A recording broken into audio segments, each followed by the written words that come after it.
الحمد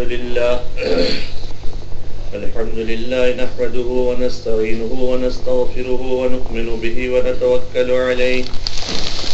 ونعوذ بالله من شرور أنفسنا ومن سيئات أعمالنا من يهده الله فلا مضل له ومن يضلله فلا هادي له ونشهد أن لا إله إلا الله وحده لا شريك له ونشهد أن سيدنا ونبينا ومولانا محمدا عبده ورسوله أرسله بالحق كافة للناس بشيرا ونذيرا وداعيا إلى الله بإذنه سراجا منيرا فقد قال الله تعالى في القرآن المجيد والفرقان الحميد فأعوذ بالله من الشيطان الرجيم بسم الله الرحمن الرحيم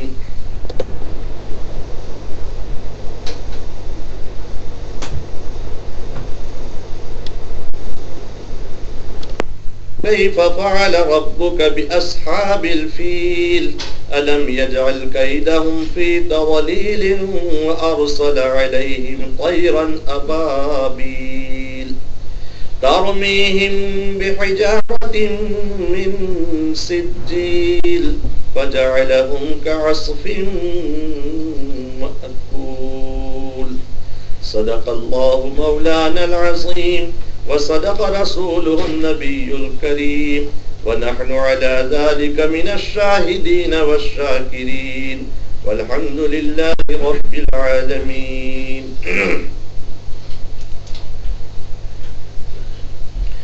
پارہ عن کی ایک مختصر سی سورت کریمہ جس کا مفہوم اور مطلب غالباً آپ جانتے ہی ہوں گے، مشہور ہے، آپ حضرات کی خدمت میں تلاوت کی، اسی کے متعلق چند کلمات اللہ تعالیٰ کے فضل اور مہربانی سے بیان کیے جائیں گے۔ حبشہ کا بادشاہ نجاشی، اس نے یمن کے اوپر اپنے حاکم اور گورنر ابرہہ کو مقرر کیا، اور اس نے یہ دیکھا کہ تمام لوگ حجاز مقدس، مکہ معظمہ وغیرہ یہ جاتے ہیں، وہاں پر چوک در چوک لوگوں کے جانے کے متعلق اس نے لوگوں سے پوچھا کہ آیا یہ مکہ معظمہ کیوں بہت جاتے ہیں، کیا بات ہے، کیا سبب ہے؟ لوگوں نے کہا کہ وہاں پر اللہ تعالیٰ کے گھر خانہ کعبہ، اس کی زیارت کے لیے، حج کے لیے یہ لوگ وہاں پر جاتے ہیں۔ اس کے دل کے اندر ایک تنافس ہوا، ایک ریس پیدا ہوئی کہ یہ لوگ مکہ معظمہ کیوں جاتے ہیں، لہذا اس نے اپنے یہاں ایک بہت بڑی کنیسہ اور بہت بڑا گرجا بنایا، اور اتنا بلند بنایا نجاشی کی اجازت لے کر کہ اوپر سے کوئی آدمی نیچے کی طرف اگر نظر ڈالنا چاہے تو وہ نظر بھی نہیں ڈال سکتا تھا، اتنا اونچا بنایا، اور سونے اور چاندی اور ہیرے اور جواہرات سے اس کو مرصع کیا، اس کو اوپر چڑاؤ کیا اور سونے چاندی لگایا، اور اتنا بہترین انداز کے اندر اس کو بنایا تاکہ لوگ اس سے مرعوب ہو جاوے، اس مکان کا رعب دل کے اندر پڑ جاوے، اور پھر بعد میں لوگوں کے درمیان میں منادی کرا دی، آواز کرا دیا کہ آئندہ سے کوئی بھی انسان مکہ معظمہ حج کے لیے نہ جاوے۔ یہ بات بھی صاف ہونی چاہیے کہ اگرچہ اس وقت لوگ مسلمان نہیں تھے، اس لیے کہ یہ واقعہ نبی کریم صلی اللہ علیہ وسلم کی پیدائش سے 50 دن پہلے کا ہے، ابھی تو آپ صلی اللہ علیہ وسلم پیدا بھی نہیں ہوئے تھے، اس سے 50 دن پہلے کا یہ واقعہ ہے، اور اس واقعے کو اللہ تعالیٰ نے اس لیے بیان کیا کہ 50 دن پہلے ہی تو تھے، اس وجہ سے بہت سے لوگ اس کے جاننے والے، اس کے دیکھنے والے، اس کے نتیجے کو معلوم کرنے والے موجود تھے۔ اور اس صورت سے مقصد بھی اللہ تعالیٰ کے یہ ہے کہ اس سے اوپر کی صورت جو سورہ ہمزہ بیان کیا، جس میں انسان کے اندر جو عیب ہے، ایک دوسرے کو طعنہ دینا، برا بھلا کہنا، اور اس کی جو سزا ہے اللہ تعالیٰ نے اسی صورت کے اندر بیان فرمائی، کَلَّا لَيُنبَذَنَّ فِي الْحُطَمَةِ، کہ یہ عیب جس انسان کے اندر ہوگا طعنہ دینے وغیرہ کا، تو اللہ تعالیٰ اس کو ایسی دوزخ کی آگ کے اندر ڈالیں گے کہ جو آگ انسان کی کمر کو توڑ ڈالے گی، انسان کو ختم کر ڈالے گی، نیست و نابود کر ڈالے گی، جلا کر خاکستر اور راکھ کر دے گی، ایسے جہنم کے اندر اس کو ڈالا جائے گا۔ اس سورہ فیل کو نازل کرنے کے اس کی سے اللہ تعالیٰ کا مقصد یہ ہے کہ اوپر کی صورت کے اندر جو اللہ تعالیٰ نے نتیجہ انسان کا بیان کیا وہ تو آخرت کے اعتبار سے جہنم کے اندر اس کے ساتھ یہ معاملہ کیا جائے گا، لیکن اگر اللہ تعالیٰ کی نافرمانی کی گئی تو پھر اس دنیا کے اندر بھی سزا ایسے آ سکتی ہے کہ آخرت کی طرح اس کو نیست و نابود کر دیا جا سکتا ہے، جیسے سورہ فیل کے واقعے سے آپ کو یہی معلوم ہوگا۔ بہرحال یہ بات بھی یہ ہے کہ اس وقت تو مسلمان نہیں ہوئے تھے، لیکن خانہ کعبہ کی تعظیم لوگوں کے دلوں کے اندر موجود تھی، اور اپنی سمجھ کے موافق، اپنی عقل کے موافق ایسے خانہ کعبہ کی وہ تعظیم کرتے تھے، اور ان کا یہ خیال تھا کہ ہمارے جو کپڑے ہیں یہ تو گندے ہیں، میلے کچیلے ہیں، اس میں تو ہم نے بہت گناہ کیا ہے۔ گناہ کرنے کے بعد انسان گناہ سمجھے یہ بھی تو اچھی بات ہے، لیکن گناہ کرنے کے بعد اس کو گناہ ہی نہیں سمجھتا ہے تو گناہ منہ زوری اور اوپر سے سر زوری یہ بہت ہی بری بات ہے، اس کے گمراہ ہو جانے کا ایک خدشہ ہے۔ لہذا بہرحال یہ جو کچھ بھی گناہ وہ کر رہے تھے وہ یہ خیال کر رہے تھے کہ ہم نے یہ کپڑے پہن کر کے گناہ کیے ہیں، اس حالت کے اندر خانہ کعبہ کا طواف نہ ہونا چاہیے، لہذا وہ اپنے کپڑوں کو نکال ڈالتے تھے اور بالکل برہنہ ہو کر کے خانہ کعبہ کا طواف کرتے تھے۔ چنانچہ مرد دن کے وقت کے اندر اور عورتیں رات کے وقت میں اس حالت کے اندر خانہ کعبہ کا طواف کرتی تھی۔ پھر بعد میں ان لوگوں کے لیے یہ خانہ کعبہ کا طواف کرنا نبی کریم صلی اللہ علیہ وسلم کے مبعوث ہونے کے بعد بند کر دیا گیا، لیکن بہرحال ان کے دل کے اندر ایک محبت تھی، اس وجہ سے اس نے یہ چاہا کہ اب لوگ اس خانہ کعبہ سے وہاں نہ جاوے، اور میں نے جو خانہ یہاں پر بنایا ہے، جو گھر بنایا ہے، جو کنیسہ اور جو گرجا میں نے بنائی ہے، اس سے مرعوب ہو جاوے، اس کا رعب دل کے اندر ہو، احترام پیدا ہو، عزت پیدا ہو، اور مکہ معظمہ جانے کے بجائے وہ یہاں پر آوے۔ لیکن وہی تو ہے کہ حقیقت چھپ نہیں سکتی بناوٹ کے اصولوں سے، حقیقت چھپ نہیں سکتی بناوٹ کے اصولوں سے، کہ خوشبو آ نہیں سکتی کبھی کاغذ کے پھولوں سے۔ جعلی اور بوگس اگر کوئی انسان حقیقت کسی کے سامنے کوئی پیش کرتا ہے، بالکل سفید جھوٹ بولتا ہے، تو وہ پنپتا نہیں، وہ باقی نہیں رہتا، بلکہ وہ ظاہر ہو کر ہو جاتا ہے کہ یہ جھوٹ ہے۔ اسی طریقے سے یہ اس نے اللہ کے گھر کے مقابلے کے اندر کنیسہ بنایا تھا، اور یہ چاہا تھا کہ لوگ اس کا عزت و احترام کریں، تو عزت و احترام ہونے سے رہا۔ چنانچہ مکہ معظمہ کے بہت سے قبیلے، جس میں قریش بھی شامل اور وغیرہ، اس اعلان کی وجہ سے بہت زیادہ متنفر ہو گئے، ناراض ہوئے، حتیٰ کہ بعض لوگوں نے وہاں کنیسہ کے اندر جا کر کے نجاست کی اور اس کو گندا اور خراب کر دیا۔ بعض روایات میں یہ بھی آتا ہے کہ کچھ قافلے والے وہاں پر اترے اور انہوں نے آگ سلگائی اپنی گرمی وغیرہ حاصل کرنے کے لیے، جس کا ایک پتنگا، ایک شعلہ کنیسہ کے اندر بھی جا پہنچا، جس نے تمام کو جلا کر کے خاکستر کر دیا۔ جب اس نے یہ تحقیق کی تو کہا کہ قریشی کچھ حضرات آئے تھے، یہاں پر لوگ آئے تھے جن کی یہ حرکت ہے، وہ بہت آگ بگولا ہوا، بہت غصے ہوا یہ ابرہہ، اور اس نے یہ سوچا کہ خانہ کعبہ ہی کو ختم کر دینا چاہیے، تاکہ یہی جب نہیں رہے گا تو لوگ وہاں پر پہنچیں گے بھی نہیں، اور اس کی عزت بھی دل کے نہیں رہے گی۔ لہذا اس نے نجاشی اپنے بادشاہ کی اجازت لی کہ میرا ارادہ یہ ہے کہ ان لوگوں نے یہ حرکت کی اور ہم نے جو کچھ بنایا تھا اس کو ختم کر دیا، اس کو ناپاک کر دیا ہے، لہذا خانہ کعبہ ہی کو ڈھا دینا چاہیے، ختم کر دینا چاہیے۔ نجاشی بادشاہ نے نہ فقط اس کو اجازت دی، بلکہ اپنا ایک خاص ہاتھی جس کے اوپر وہ سوار ہوتا تھا، جس کا نام تھا محمود، اس کو بھی دیا اور کہا کہ اس کو لے جا کر کے خانہ کعبہ کو تم ختم کر دو۔ اور ایک ہاتھی نہیں بلکہ اس کے علاوہ 8 ہاتھی اس کے ساتھ موجود تھے، اور مقصد یہ تھا کہ زنجیر کو خانہ کعبہ کے ستون کے ساتھ باندھی جائے، اس کا ایک سرا تو وہاں ہو اور دوسرا سرا ان ہاتھیوں کی گردنوں کے اندر ڈال دیا جاوے اور ہاتھیوں کو بھگایا جاوے، اور جب ہاتھی دوڑیں گے تو ستون کے اندر زلزلہ ہوگا، کمزور ہو جائیں گے اور خانہ کعبہ گر پڑے گا۔ اس نیت کے ساتھ اور 60,000 کا لشکر جرار لے کر کے خانہ کعبہ کو ڈھانے اور ختم کرنے کے لیے وہ روانہ ہوا۔ ساتھ ساتھ اس نے لوگوں میں یہ اعلان بھی کر دیا کہ ہمارا مقصد کسی کے ساتھ لڑائی کرنا نہیں، ہم کسی سے بھی نہیں لڑیں گے، ہمارا مقصد واحد خانہ کعبہ کو ختم کرنا ہے، اسی لیے ہم روانہ ہوتے ہیں۔ لیکن اس نے کہا کہ ہاں، جو ہم سے لڑائی کرے گا مقابلہ کرے گا تو ہم اس سے مقابلہ کریں گے لڑائی کریں گے. چنانچہ وہ 60,000 کا لشکر اپنا ہاتھی بہترین محمود اور دوسرے ہاتھی کے ساتھ وہ روانہ ہوا. راستے میں کچھ لوگوں نے اس سے مزاحمت بھی کی مقابلہ بھی کیا لڑائی بھی کی لیکن اللہ تعالیٰ کے کرشمہ ایسا تھا کہ تمام کے اوپر اس ابرہا کو فوقیت دی اور غلبہ دیا. اس وجہ سے کہ جو نمایاں طور پر اس کو ذلیل کرنا مقصود ہے اسی وجہ سے ابھی تھوڑا سا اس کو راحت دے دی تھوڑا سا اس پہ توقف کیا ابھی تو اس کو غلبہ دیا تاکہ نمایاں طور پر اس کو جو ذلیل کرنا ہے وہ صاف طور پر اس کی ذلت لوگوں کے سامنے ظاہر ہو جائے. کچھ قبیلے خشعم کے لوگ بھی سامنے آئے ان کو بھی اس نے ہرا دیا آگے بڑھا اور قبیلے خشعم کا سردار نفیل بن حبیب اس کو اس نے زندہ قید کر دیا. وہ آگے چلا آگے چلتے چلتے اس کے لشکر کے لوگوں نے حضرت خواجہ ابو طالب کے 200 اونٹوں کو قید کر دیا کیونکہ اس وقت کے اندر سردار وہی تھے اور اس نے بھیجا وہاں آدمی مکہ معظمہ میں کہ ہمارا یہ مقصد کے لیے ہم آئے ہیں. لوگوں نے خواجہ ابو طالب کا حوالہ بتلا دیا کہ ہمارے رئیس اور ہمارے سردار یہ ہیں ان سے بات چیت کرو.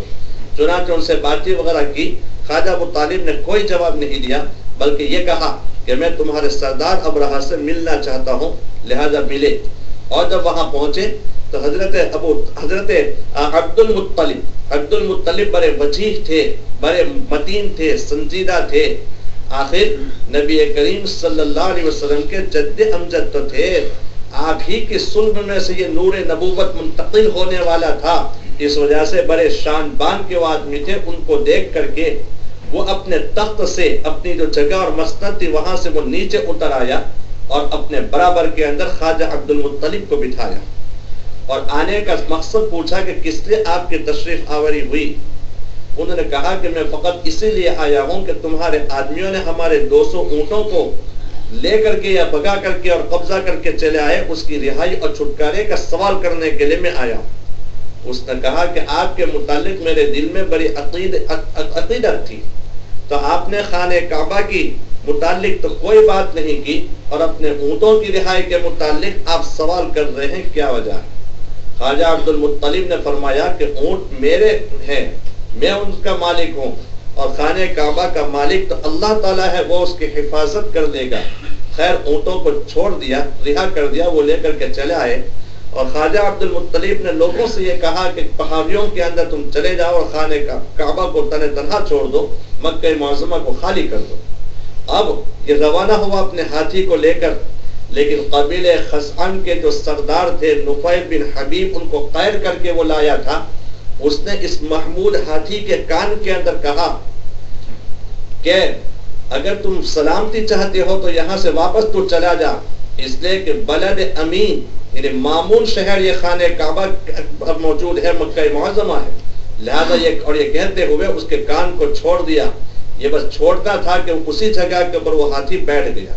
اب وہ بہت کچھ اٹھانا چاہتے تھے لیکن وہ ہاتھی اٹھا نہیں حتیٰ کہ ہاتھی بانوں نے ہاتھی کے مالکوں نے ہاتھی بان جو چلانے والے تھے لوہے کے گرزوں سے اس کو مارا لیکن پھر بھی وہ اٹھتا نہیں تھا. اگر یمن کی طرف رخ کر کے اس کو چلانا چاہتے تو فوراً اٹھ جاتا روانہ ہوتا. خانہ کعبہ کے علاوہ کسی دوسری سمت اور دوسری جہت کے اندر اگر وہ چلانا چاہتے تھے تو فوراً اٹھ کر کے وہ چل دیتا تھا لیکن جب خانہ کعبہ کی طرف چلانا چاہتے تو اسی وقت کے اندر وہ بیٹھ جاتا چاہے کتنا بھی اس کے اوپر مار پڑتی لیکن وہ اٹھنا نہیں تھا. ایک طرف تو اس کی یہاں پر یہ ناکامی ہوئی دوسری طرف میں یہ ہے کہ پہاڑیوں کی طرف سے کچھ پرندے آنے لگے اور وہ کبوتر سے چھوٹے تھے جن کے پنجے سرخ تھے اور ہر جانور کے پاس 3 پٹھیاں تھی چھوٹی چھوٹی ایک چونچ کے اندر اور 2 پنجوں کے اندر اور وہ بادل کی طرح پورے 60,000 لشکر کے اوپر چھا گئے اور سب کو گھیر لیا اور وہ گولیوں کی طرح برسانے لگے. جس کو بھی وہ پتھر لگتا تھا اس کے سر کو پار کرتے ہوئے بدن کو پار کرتے ہوئے وہ زمین کے اندر چلا جایا تھا. وہ اسی وقت کے اندر اس کا لشکر ختم ہو گیا. کچھ لوگ جو باقی رہے تو ان کو بیماریاں نکلی پھوڑے پھنسیاں وغیرہ اور اسی کے اندر ایڑیوں کو رگڑ کر کے گھس کر کے وہ ختم ہو گئے.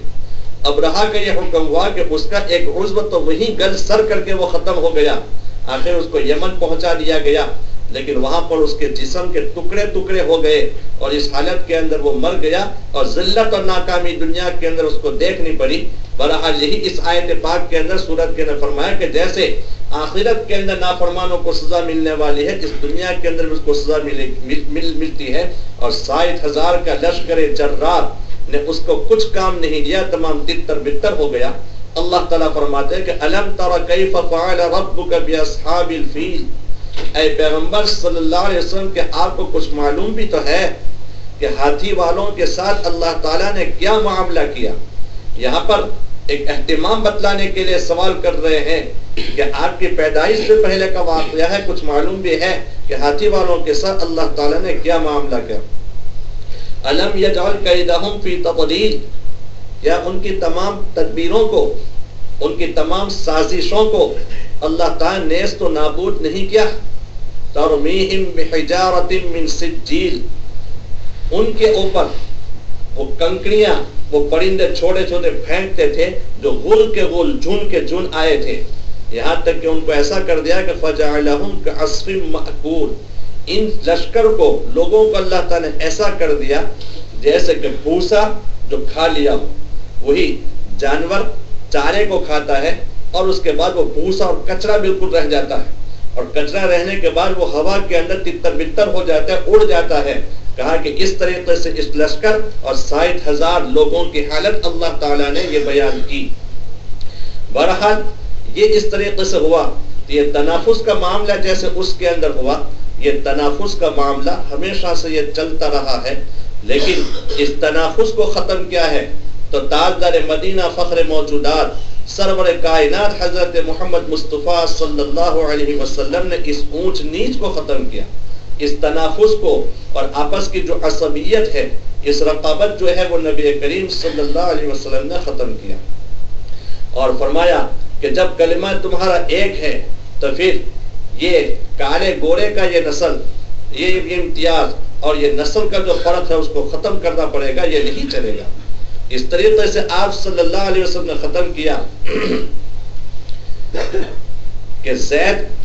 بن حارثہ رضی اللہ تعالیٰ عنہ جو آپ کے خادم تھے، اور بچپن کے اندر لوگوں نے ان کو پکڑ کر کے بیچ دیا تھا، زید بن حارثہ کو بازار کے اندر پکڑ کر کے پھر ان کو فروخت کر دیا، جیسے جانوروں کی اور موٹروں کی خرید و فروخت ہوتی ہے، اس وقت میں غلام اور باجیوں کی ایسی خرید و فروخت ہوتی تھی، تو اس بچے کو پکڑ کر کے لوگوں نے بیچ دیا۔ حضرت حکیم بن حزام رضی اللہ تعالی عنہ نے اپنی پھوپھی حضرت خدیجہ الکبریٰ رضی اللہ تعالی عنہا کے لیے ان کو خرید لیا اور خرید کر کے سپرد کیا۔ خدیجہ الکبریٰ رضی اللہ تعالی عنہا نے اس غلام کو نبی کریم صلی اللہ علیہ وسلم کی خدمت کے اندر ہدیتاً پیش کر دیا، لہذا وہ آپ کے پاس رہتے تھے، جیسے کہ حضرت انس بن مالک رضی اللہ تعالیٰ عنہ نے نبی کریم صلی اللہ علیہ وسلم کے پاس 10 سال تک رہ کر کے خدمت کی، اس طریقے سے انہوں نے بھی کچھ سال رہ کر کے آپ کی خدمت کے اندر وہ لگے رہے۔ ایک مرتبہ حضرت زید بن حارثہ رضی اللہ عنہ کے گھر والے، خاندان والے اور قبیلے والے نبی کریم صلی اللہ علیہ وسلم کے پاس آئے، کہا کہ ہم کو ہمارے بچہ چاہیے۔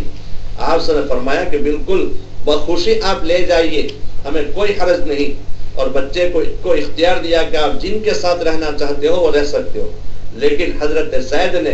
اپنے ماں باپ کے ساتھ رہنے کے بجائے نبی کریم صلی اللہ علیہ وسلم کے ساتھ رہنے کو پسند کیا، لہذا انہوں نے چھوڑ دیا اور آپ کے پاس وہ رہنے لگے۔ اس کے بعد سے زید بن حارثہ کے بجائے آپ صلی اللہ علیہ وسلم نے ان کو اپنا متبنہ بنا لیا، اپنا لے پالک، اپنا بیٹا بنا لیا، لہذا اب زید بن محمد کہا جانے لگا۔ ہم تو حارثہ ختم کر کے زید بن محمد اس طریقے سے آپ کے نام کے ساتھ لگ گیا۔ جب یہ بڑے ہوئے تو یہ اونچ نیچ کو ختم کرنے کے لیے ان زید بن محمد کا نبی کریم صلی اللہ علیہ وسلم نے خطبہ بھیجا اپنی پھوپھی ذات بہن حضرت زینب رضی اللہ تعالی عنہا کے ساتھ۔ حضرت زینب یہ سمجھی کہ خطبہ بھیجا، پیغام بھیجا نبی کریم صلی اللہ علیہ وسلم نے اپنے لیے بھیجا ہوگا، لہذا منظور کر لیا۔ ان کے بھائی حضرت عبداللہ نے بھی یہی سمجھا کہ اپنے لیے آپ نے پیغام بھیجا ہے، انہوں نے بھی منظور کیا، لیکن بعد میں ان دونوں کو پتا چلا کہ آپ نے اپنے لیے نہیں بلکہ اپنے متبنہ بیٹے، اپنے لے پالک بیٹے حضرت زید کے لیے خطبہ بھیجا، تو وہ ذرا چون و چرا کرنے لگے، اس وجہ سے کہ حضرت زید کے اوپر غلامی کا داغ آ چکا تھا، اور حضرت زینب یہ قریشی لڑکی تھی اور بڑی ذی وجاہت اچھی خاتون تھی، اور قریشی لوگ ایسے انسان کو اپنے خاطر کے اندر نہیں لاتے تھے، اپنے طرف ان کی طرف توجہ نہیں کرتے تھے، اپنے دل کے اندر ان کو جگہ نہیں دیتے تھے کہ جس کے اوپر غلامی کا دھبا لگ گیا ہو، اس وجہ سے چون اور چرا کرنے لگے۔ آخر نبی کریم صلی اللہ علیہ وسلم نے فرمایا کہ یہ نکاح کرنا ہی پڑے گا۔ اللہ تعالی نے اس کے بارے کے اندر آیت کریمہ نازل فرمائی کہ وَمَا كَانَ لِمُؤْمِنٍ وَلَا مُؤْمِنَةٍ إِذَا قَضَى اللَّهُ وَرَسُولُهُ أَن يَكُونَ لَهُمُ الْخِيَرَةُ، جب اللہ اور اس کا رسول کسی بات کا فیصلہ کر دے تو پھر مسلمانوں کے لیے ان میں آپس اختیار کا کوئی حق باقی نہیں رہتا کہ چاہے تو اس بات کو قبول کریں یا اس بات کو یہ ہے کہ قبول نہ کریں۔ وَمَن يَعْصِ اللَّهَ وَرَسُولَهُ فَقَدْ ضَلَّ ضَلَالًا بَعِيدًا، فرمایا کہ اللہ اور اس کے رسول نے کسی بات کا حکم دے دیا، اس کے بعد جو نافرمانی کرے گا تو وہ بہت ہی دور گمراہی کے اوپر جا پہنچا۔ اس آیت کریمہ کو اسی موقع کے اوپر، خاص اسی واقعے کے اوپر اللہ تعالی نازل فرمایا کہ حضرت زینب حضرت زید کے ساتھ نکاح کرنے سے جو کترا رہی تھی محض تنافس کی بنا پر، اسی آڑ کی بنا پر کہ یہ تو ایک غلام رہ چکے ہیں اور میں تو ایک شریف خاتون ہوں قریش کی، میرا نکاح ان سے کیسا ہو، لہذا اللہ تعالیٰ نے آیت کریمہ کو نازل کرنے کے بعد اس اونچ نیچ کے تفاوت کو ختم کر دیا اور آخر بہر نکاح ہو ہی گیا۔ لیکن چونکہ ہمیشہ شکل رنجی رہتی تھی، ناراضگی رہتی تھی، زینب نکاح ہونے کے باوجود بھی اپنی خاطر کے اندر ان کو رکھتی نہیں تھی، ان کو گنتی نہیں تھی۔ حضرت زید بیچارے بار بار آ کر نبی کریم صلی اللہ علیہ وسلم شکایت کرتے تھے، آپ نے فرمایا کہ کسی طریقے سے ان کے ساتھ نباہ کرو، یہ تو چونکہ بائیں پسلی سے پیدا ہی ہوئی ہے، اس سے اس کے اندر کجی رہے گی، اگر تم ٹھیک کرنے جاؤ گے تو ٹوٹ جائے گی، ورنہ اسی طریقے سے تم گزارا کرو۔ خیر بہرحال یہ ہے کہ یہ، لیکن آخر نہیں چلا، نباہ نہیں ہوا، تو پھر اللہ تعالیٰ کے حکم سے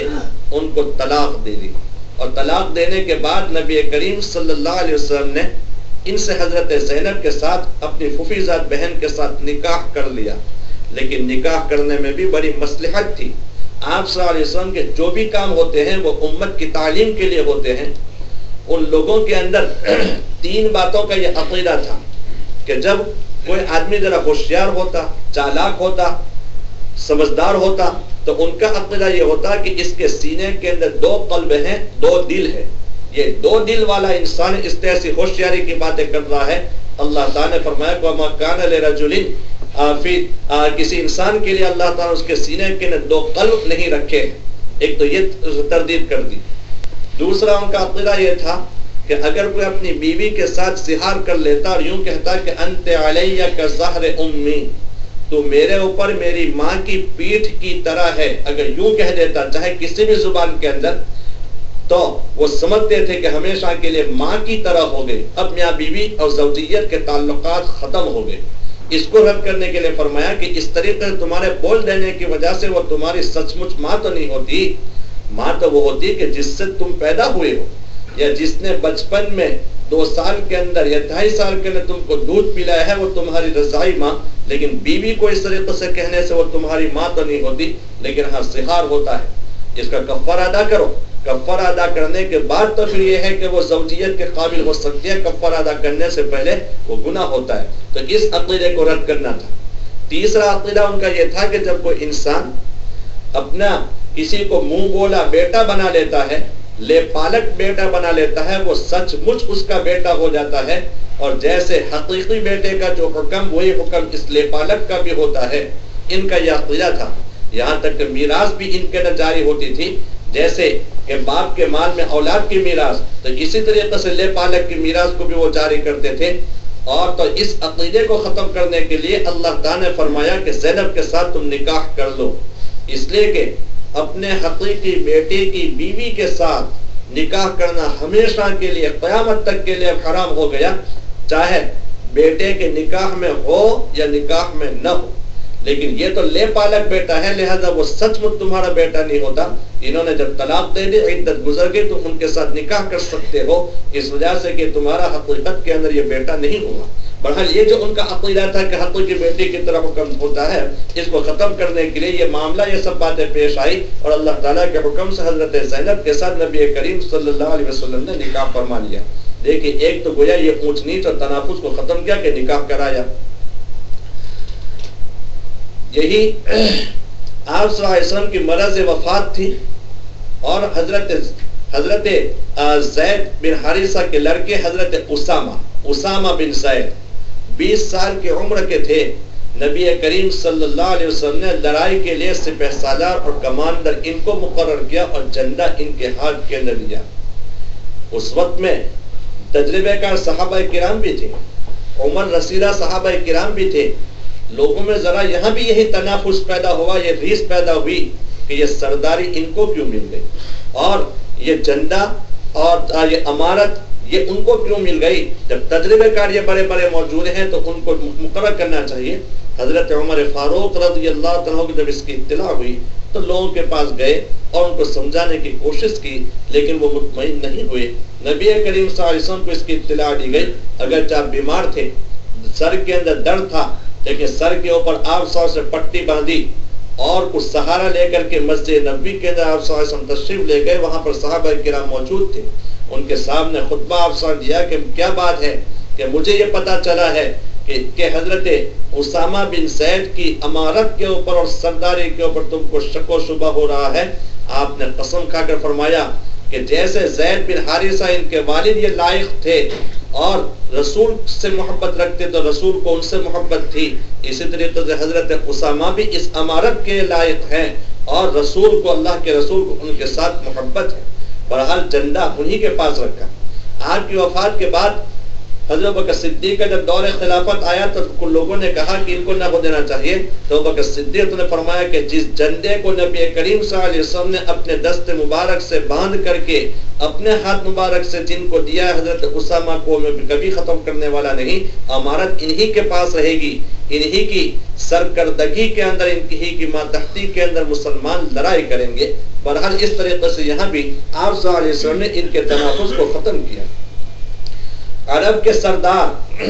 صنادید قریش، بڑے بڑے سردار جیسے ابو جہل ہے، عتبہ ہے، شیبہ ہے، ولید بن مغیرہ جو بڑا مالدار گزرا،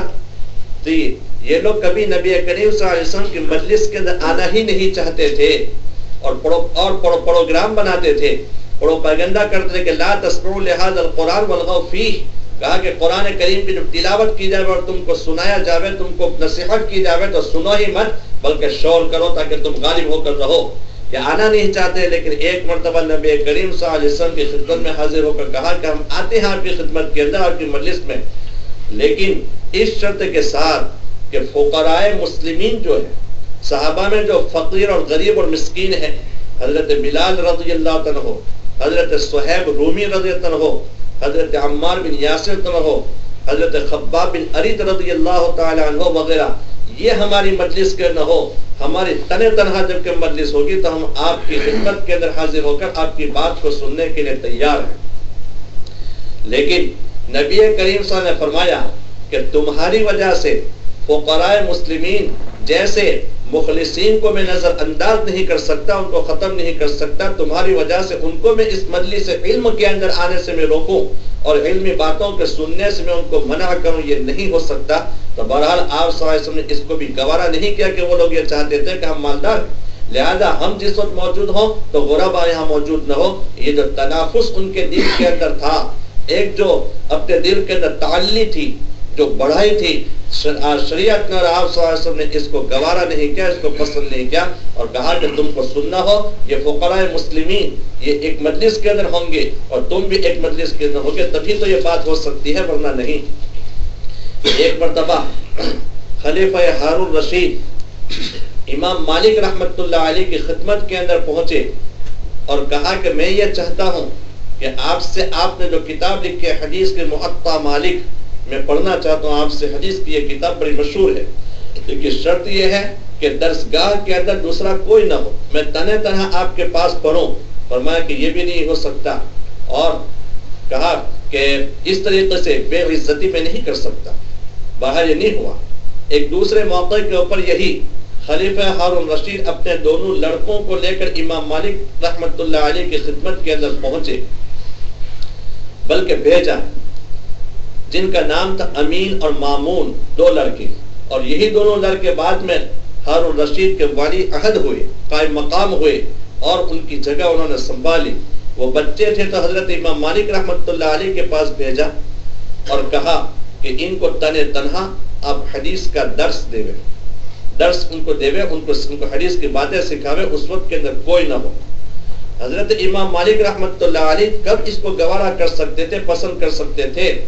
جو آدمی لے کر کے آیا اس سے کہلایا کہ یہ علم نبوی اور علم حدیث تو تمہارے ہی خاندان سے چلا ہے،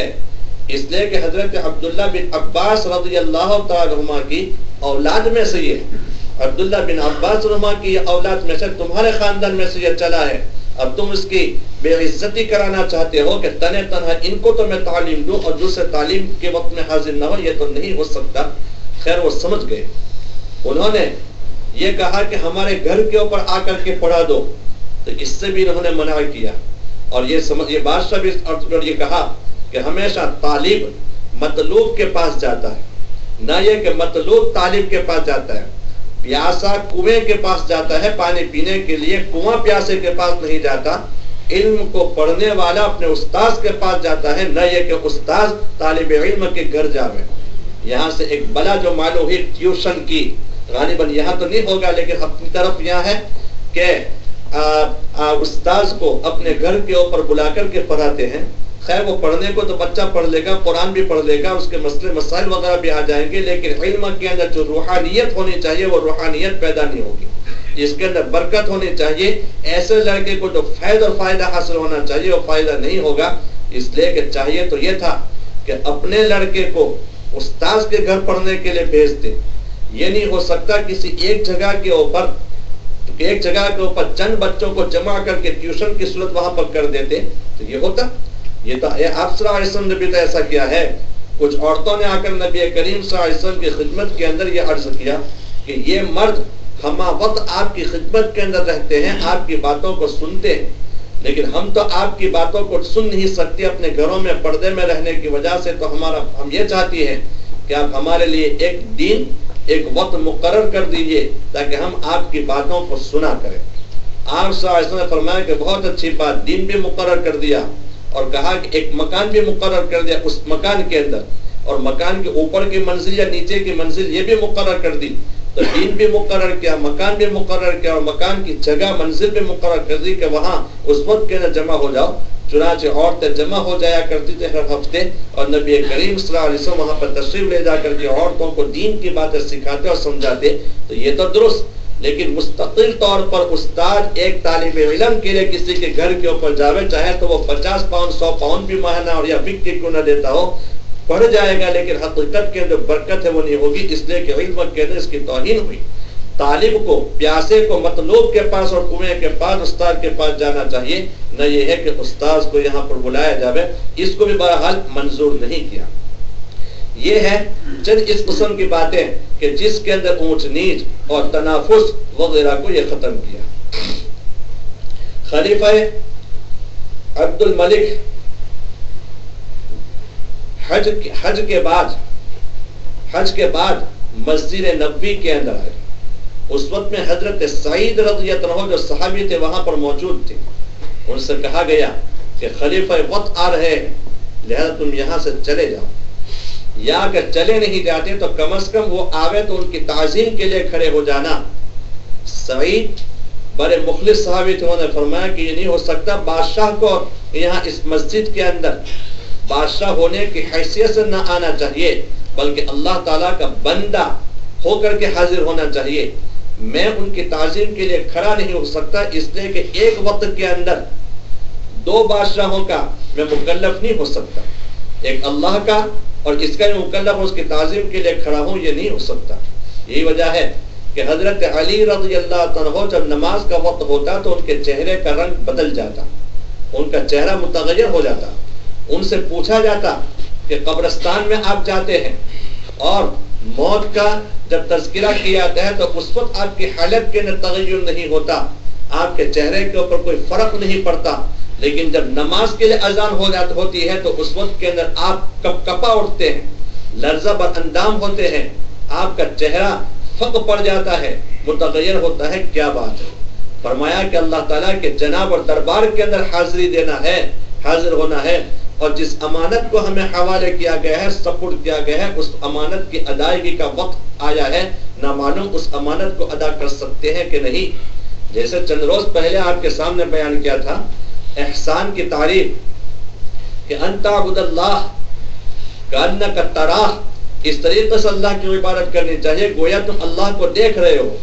وَإِن لَمْ تَكُنْ تَرَاهُ, اور اگر تم اللہ کو نہیں دیکھ سکتے تو کم از کم اتنا داعیہ اور جذبہ تو ہونا چاہیے وَهُوَ يَرَاكَ, اللہ تعالیٰ تم کو دیکھ رہا ہے. لہذا اللہ تعالیٰ یہاں موجود تو اس کے ہوتے ہوئے تمہیں بادشاہ کی تعظیم نہیں کر سکتا. بہر یہ انہوں نے فوراً جواب دیا. یہی تو ہماری حالت تھی. چنانچہ اسی قسم کے بات ہے جب نماز کے لیے کھڑے ہوتے ہیں تو اس کے اندر بادشاہ اور غلام کا کوئی فرق نہیں رہتا,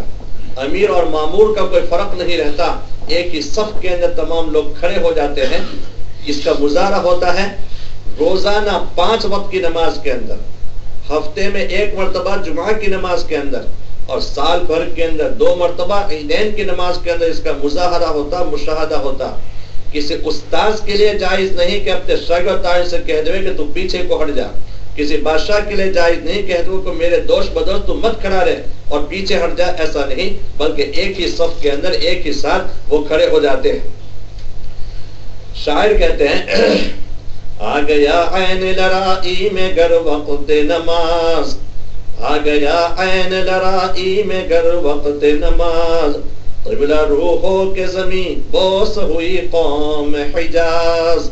اگر لڑائی کے وقت میں بھی نماز کا وقت آ جاتا تو پوری قوم حجاز اور عرب کے حضرات صحابہ کرام خدا تعالیٰ کے سامنے قدم بوسی کے لیے تیار ہو جاتے, صف کے اندر ایک ہی ساتھ کھڑے ہو جاتے. آ گیا عین لرائی میں گر وقت نماز, لروحوں کے زمین بوس ہوئی قوم حجاز. ایک ہی صف میں کھڑے ہو گئے محمود ایاز, نہ کوئی بندہ رہا نہ کوئی بندہ نواز. بندہ نواز, بندہ پالنے والا, آقا کے ہماری طرف سے اس کو تنخواہ ملتی ہے, لہذا ہم میں اور ہمارا یہ جو غلام ہے, نوکر ہے, اس کے درمیان میں امتیاز رہنا چاہیے. اس قسم کا یہ نہیں ہوتا. بندہ و صاحب و محتاج و غنی ایک ہوئے, بندہ و صاحب و محتاج و غنی ایک ہوئے, تیری سرکار میں پہنچے تو سبھی ایک ہوئے. بہرحال یہ ہے کہ دوست بدوست یہ تمام کھڑے ہو جاتے ہیں. اس طریقے سے اللہ تعالیٰ کے سامنے اس کا مظاہرہ ہوتا ہے. یہ تنافس اور اونچ نیچ کو شریعت مطہرہ نے اور صاحب شریعت نبی کریم صلی اللہ علیہ وسلم نے ختم کیا. قرآن کریم نے بھی آیت کریمہ کو اللہ تعالیٰ نازل کر کے اس اونچ نیچ کو ختم کیا. ایک بزرگ روضہ مبارک کے اوپر پہنچے اور پہنچنے کے بعد انہوں نے یہ درخواست کی کہ یا رسول اللہ صلی اللہ علیہ وسلم میں آپ کا مہمان ہوں, میں آپ کے دست مبارک سے کھانا چاہتا ہوں. جب وہاں پہنچے تو اس کے بعد وہی انہوں نے قیام کیا اور یہ درخواست کر دی کہ میں آپ کے ہی ہاتھ سے کھانا چاہتا ہوں. جب وہاں پہنچے حج کے بعد زیارت کے لیے تو اسی جگہ کے اوپر قیام کیا اور وہاں سے ہٹنے کا ان کا ارادہ نہیں ہوا. اس لیے کہ اس وقت کے جب انسان پہنچتا ہے, بہت سے حضرات کو آپ کو تجربہ ہوگا کہ وہاں پہنچنے کے بعد انسان کی حالت بدل جاتے ہیں. روضہ اطہر کے اوپر, روضہ مقدسہ کے اوپر وہاں سے ہٹنے کا ارادہ نہیں ہوتا, بلکہ علماء نے لکھا ہے کہ جب وہاں سے چلے تو روتا ہوا نکلنا چاہیے, پچھلے پاؤں رجعت قہقرہ ہونا چاہیے, پچھلے پاؤں تک پیٹھ نہ ہو, اس طریقے سے ہٹنا چاہیے. بہرحال ان کی حالت وہاں پر حالت تو یہ ہوتی ہے کہ بمشکل ملا ہے دیار مدینہ,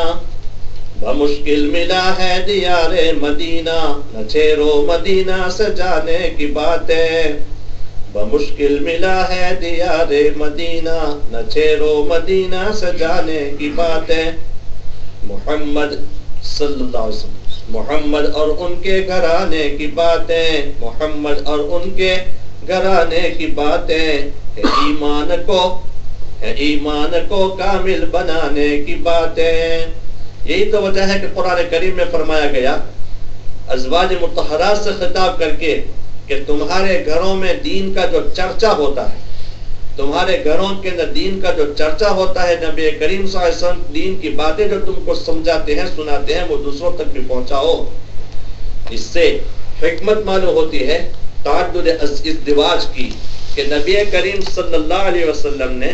11 نکاح کیے. یہ جاہل